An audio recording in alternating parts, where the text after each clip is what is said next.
Santa got stuck in the table saw slot because I didn't flip and clean the thing out. Yes. Well, in this video, we're going to clean this table saw top. Now, I've already done part of it because I made a short video as well. And the thing is, you see, people seem to forget about the slot.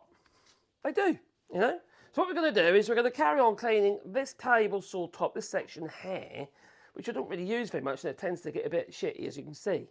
And it's sticky, there's bits of corrosion on it and stuff, with moist wood has been put on it. Because the thing, you see, when you're cutting an eclectic mix of timbers, well, it's got moisture in it. You leave the residue and the moisture on the table saw top, and then it corrodes, and you get like pitting and stuff if you forget about it. Or maybe your missus come in with a coffee and put it on, and you get a rusty ring. You know, you don't want a rusty ring. No, crikey, it could get very itchy. Well, you see, you do need to keep it clean, and you need to keep it polished up as well. Now, before anyone comments in the in the comments down below about my riving knife, I ain't got one for this saw because the designer's saw is crap, and I'm trying to come up with a solution so I can have a riving knife in this saw. Now, the stupid riving knife is higher than the blade. It's ridiculous, and the oh crikey, the flipping blade guard arrangement is the worst ever. I mean, it's such rubbish. For a saw that wasn't particularly cheap in its time. But you see, I bought this saw second hand when I moved to France because I didn't want to transport my Woodworking because it would cost me an absolute fortune because that thing weighs a bomb. So I bought this over, and this does me over here. You know, to be fair, it does everything I need it to do, so that's fine. Now, it has got a table saw extension on the side, a sliding table on the side there, right? And the piece that came out of here is now there, and that's the bit we're pretty much going to clean up. Unfortunately, with this table saw, they do tend to shift. So, although it's flush at this end, this side here, it's too high. So this is a good time to check everything and actually level stuff up if you have to. Okay, and I will be doing that. I might make a video of that, I don't know. A bit boring, isn't it, really? But yeah, but there's this slot here I don't use, but I'll clean that one as well, just for the sake of getting it all clean. Now, you can remove the fence completely if you want to. I'll just probably slide it backwards and forwards, really. But what I use to actually clean these tops, cast iron tops, applies to all my cast iron tops. There's a few ways I do it, actually. Depends on how much hurry I'm in. But I always use something like white spit, WD-40 or something like that as a lubricant, not water, obviously. And I'll use an air sander or an electric sander, doesn't really matter, as a way of actually polishing it up, and a Scotch-Brite pad. Now, if, for instance, it is a bit far gone, like it's a bit pitted, you might want to use something a bit more, not aggressive, but more, because what you don't want to do is start using coarse grits. You do that, you'll put so many scratches in it, you'll never get rid of them. So don't do that. Now, the one I've got in there is a, oh crikey, is a 320 at the moment in there. And by the time you hit this with a 320 grit, it's gone down to like 600 grit anyway, because you just took all the peaks off the grit, off the abrasive. Now, I've only got just a red pad on there at the moment, aluminium oxide type pad, but a silicon carbide type pad would be better. A silicon carbide, you know, the grey ones.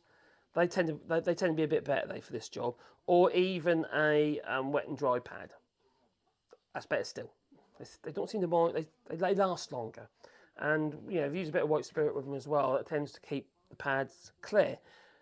That is if you just want to use that on its own. Otherwise, if you only got to just get a slight clean, because for instance the humidity is caused corrosion on top, just a bit of surface corrosion, that will do you. Just a Scotch-Brite pad like so. And what I do is I just whack a bit of white spirit on the pad to lubricate it. Now you can use WD-40 if you want, just spray it WD-40 about it, that'll do the same job. And grab your sander, like I say in this case it's an air sander, and what we'll do is, as you'll move, I've done that bit over there already, I'm not going to go mad with it, there's no point, because, you know, get another week, it's going to have a little bit of corrosion on it again. So we're going to do this section here, okay, and also the slot, and I'll show you how dirty the flipping slots get as well, it's crazy. That's not supposed to happen.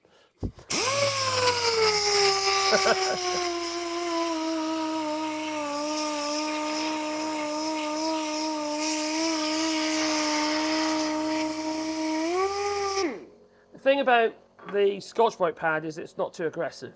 So if you've got any surface muck and stuff on there, a little bit of surface rust, that is plenty good enough to do the job.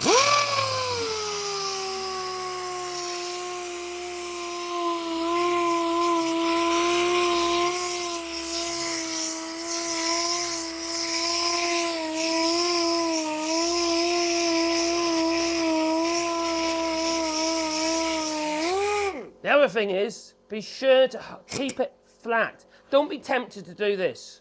Right, lift on one side. Oh, that's working better. Or you just create dips. Or you might, like I've done over there, you might scratch it to, which you won't be able to get out again for several more cleans later.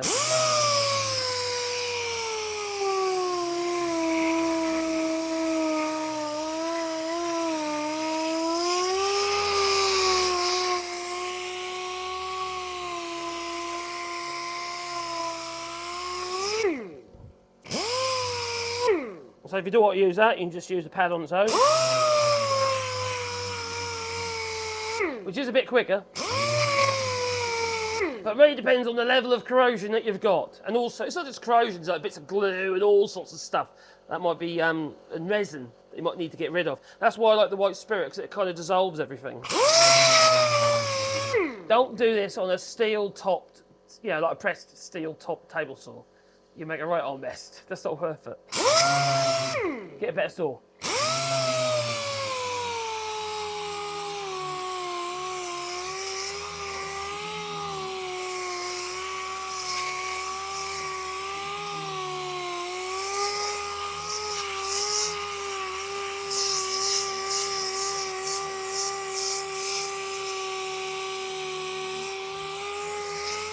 I do have somebody in the comments who regularly tells me that I should get use a bandsaw instead of a table saw. Well, they're two separate machines. You need both. In my mind, anyway.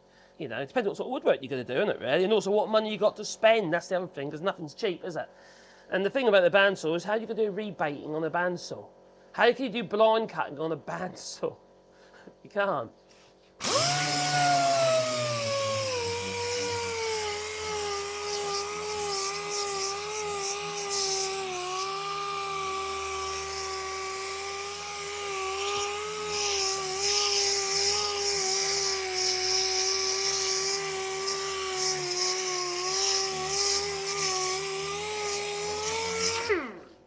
I think I'm getting close. Like say over here, I need to adjust this down really, so loosen the bolts up and bring it down. For some reason it's come up.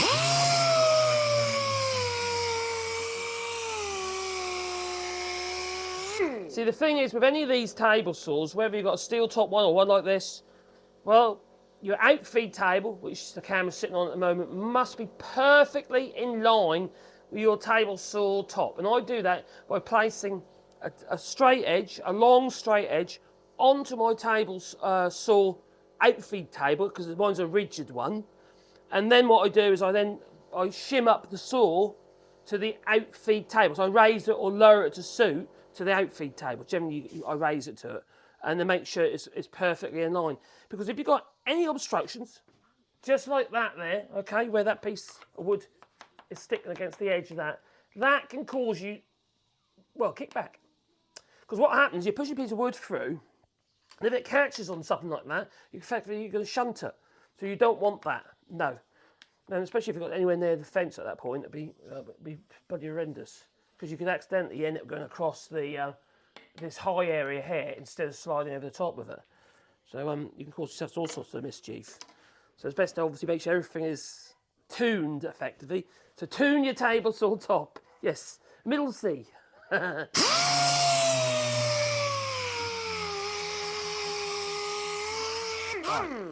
So I think we're there now.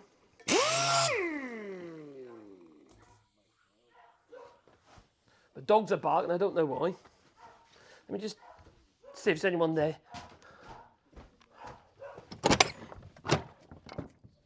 There's no one there. Oh, crikey. They bark at absolute nothing, they do. Right, they probably bark at a treat tin or something. So anyway, so just wipe that off like so and get rid of any residue. And if you're worried about some of the tarnishing, don't worry about it. As long as it's smooth and you can't feel any lumps and bumps under the hand, and you're not going to leave any residue or problems onto your timber, don't worry, all right?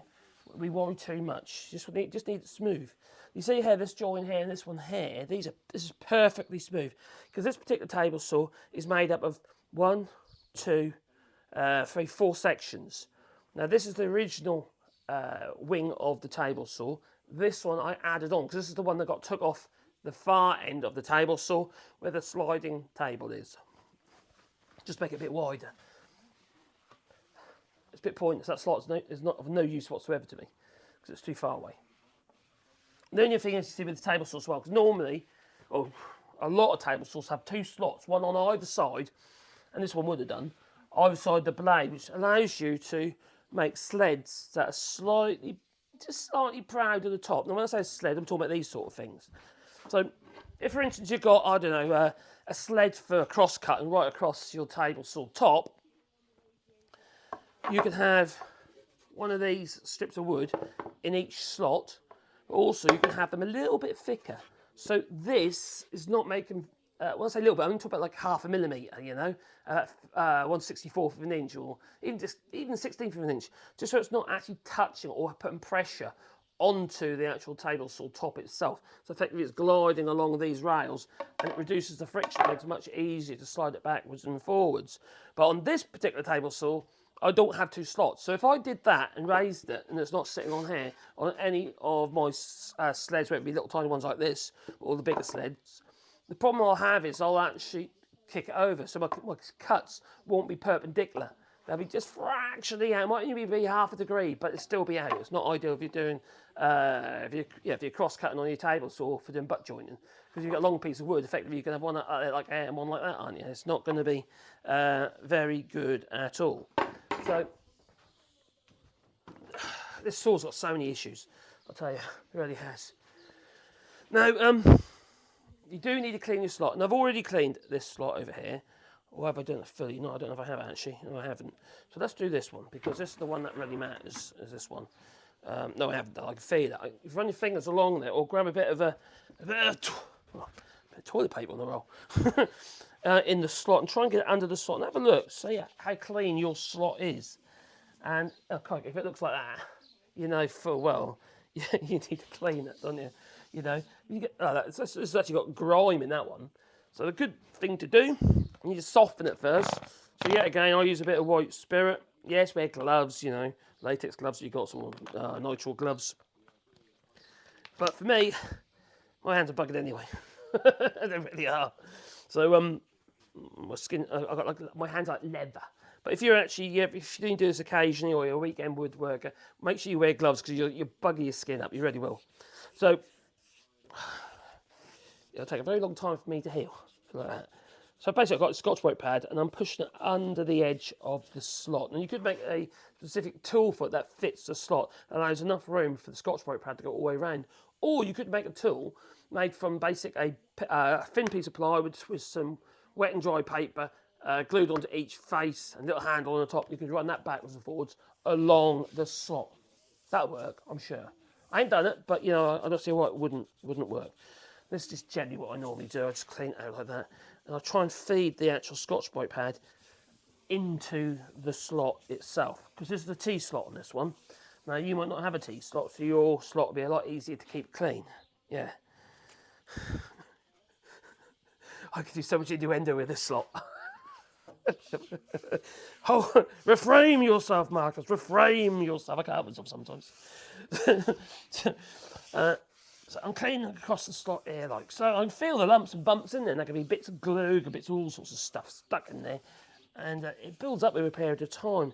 Because one of the things that we tend to forget when we clean our tops for our cast iron tools, we forget about all the other bits and pieces, you know, which is a little silly, you know. It really is.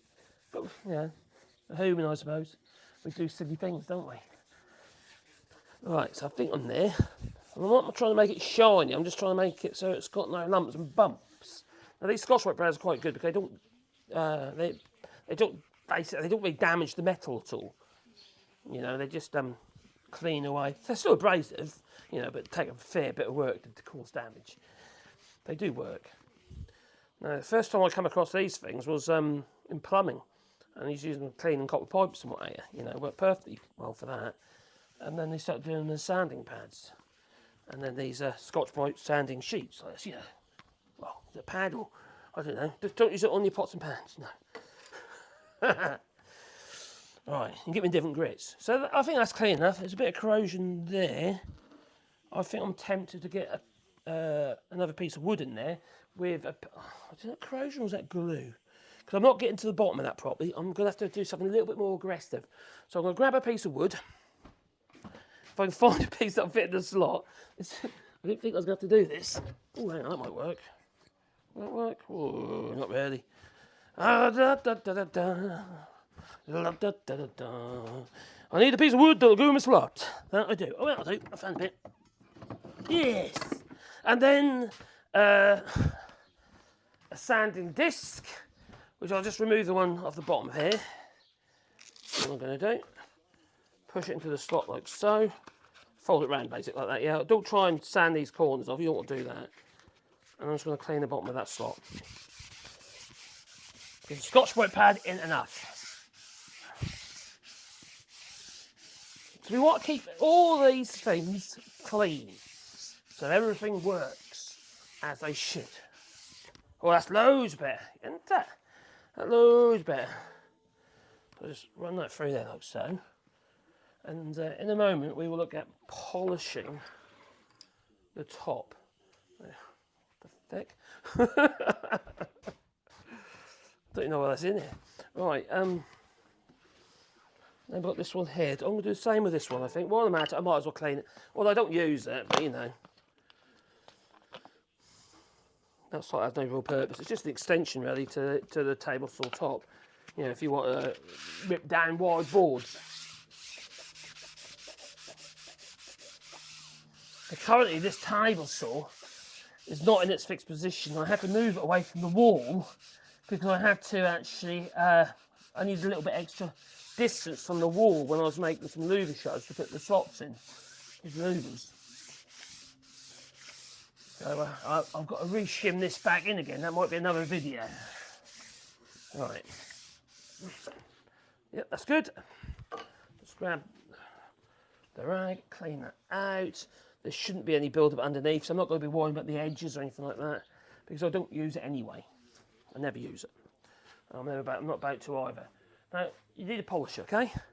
There's no point in using this rag, I don't think, to polish it off with, because it's going to be covered in solvent, you know, white spirit. So I'll grab another little rag over here for the purpose of polishing it off or applying the polish. And you can use all sorts of things. There's some specific tool waxes you can get. And this is a Liberon tool wax. Do you know what though? Ordinary furniture paste wax works just as well. It really does. And you can get some polymer type waxes. You can get some car waxes with the nanotechnology in it. They work well as well. You know, there's lots of things you can use as long as it's slippery, you know. I just see all these people trying to sell us stuff constantly, and it's frustrating when there's stuff you've probably got in your kitchen cupboards will do the job. Now, don't get me wrong, some polishes last longer than others, but don't forget you're rubbing wood over the top of it constantly, and if you're rubbing your wood over it constantly, well, whatever polish you put on there is going to wear off. Just have a pot of polish nearby and just do it regular. It's just once a week is enough, or it depends on how much you're using the saw, of course, and you'll keep it in reasonable check, in usable condition. You don't need to be spending shitloads of money, because some of these things are expensive. Some of these fancy polishes and stuff, they cost a flipping fortune, you know, for something that you get something for £5 and it does the same blooming job. You know, I don't buy into all this. End of the day, someone's just trying to make money, aren't they? That's all they're trying to do. Yeah, everyone's got to make money, but you know, I don't mind people making money, providing it's for something that's something that you need, you know, and they're not just being grifted. I watch a lot of YouTube channels, and I thought, oh, quite good channels as well, to be fair. But obviously they've got to make money, and YouTube is terrible for regarding how much you get for your views and stuff like that. I mean, it's horrendous. Now, I understand people doing sponsorships and stuff. I've got nothing against that at all. So I don't understand why people feel that they need to tell us, oh, yeah, I bought this with my own money. So what? I don't care. Just be honest. You know? If they expect you to lie because they've supplied it to you or they've paid you money, well, then just say no. And then go and buy it and stuff if you really have to have it. But you don't have to try and convince us all that you're so ace and you don't, because you don't accept sponsors. It's how the world works, you know. People are, they need money. They need to be able to pay their bills or what have you. I understand that. I don't grudge people earning some pennies. No, just be honest. You know, and if, like I say, if a tool manufacturer or whoever it might be, or I don't know, Waxby saw, if they're expecting you to be all like pro this and pro this, that, you know, say everything's fantastic, when you're not really that convinced, you know. The other thing I think, actually, come think about it, I think it, you can, by having a little bit of negativity, let's say, for instance, you're looking at a product, what have you, and on the whole of it, it's really good. Now, like, for instance, little laser got through there that was given to me to make a video of, and although I think it's excellent value for money, it's only like €200. Fantastic little tool, actually, but it does have some problems with its construction. Machining of it wasn't that great, and most of it's absolutely fantastic, but you need to point them out, and that way, I think actually it might provide. I'd have thought it'd make people more confident in you as well and the product. You know, because nothing's perfect, is there? There's nothing perfect in this life except me. No, nothing's perfect in this life, and definitely not me. And the thing is, you see, I think people appreciate honesty, and I've told you before, and I'll tell you again, I will not lie to you, and no matter how much money you try to throw at me, it's not worth it.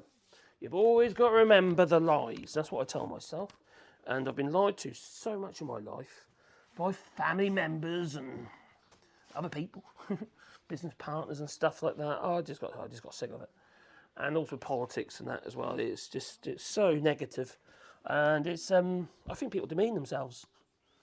Just be honest, you know. Honesty doesn't cost anything.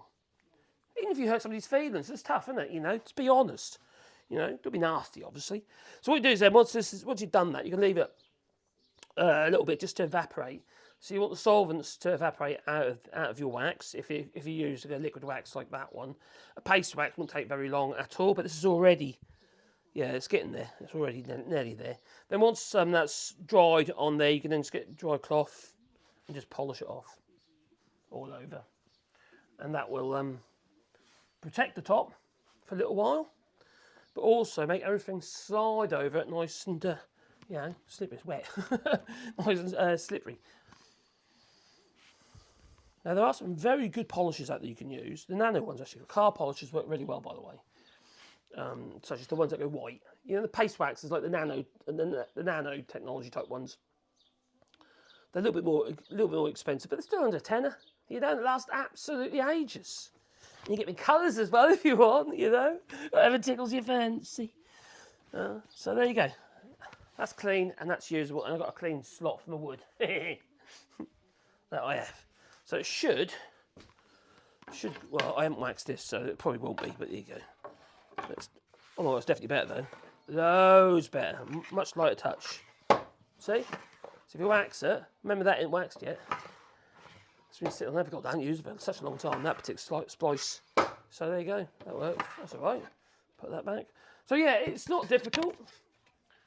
And you just need to use a little bit of elbow grease, a bit of white spirit. Yeah, I use a bit of white spirit as a lubricant, or you can use WD-40.